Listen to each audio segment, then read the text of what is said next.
Ready I am coming. আরে coming মাইং ফাইং ফাইং বুঝি না তো ভাই, তো রেজাল্টে কি অবস্থা এটা কর। এটার কথা আর কি বলবো, চেয়ারম্যান ছেলে ফেল বেড়েছে, তা আমি আবার মাতব বেড়েছে, আমি তো ফেল করবোই। এই, তোর নামে সাংবাদিক ভাড়া করে ডেকে নিয়ে এলাম যে ফার্স্ট ক্লাস রেজাল্ট করবি, তোর নামে সাংবাদিক পেপার ছাপাবো, আর তুই করছিস কি? শুনলাম নাকি করিম মোল্লা ছেলে বলে পাস করে গেছে, তা তুই কি করলি? হ্যাঁ এই হারাম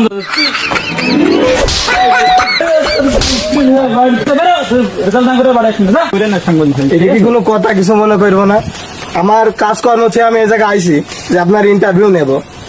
আর কনে শুনি 7 ভাদরের একটা ভাদরের সে কিসির ছেলে, সে 2 পয়েন্ট পেয়ে গ্রামের নাম উজ্জ্বল করেছে, আর আপনি আমার এই যা টাইম নষ্ট করেছেন।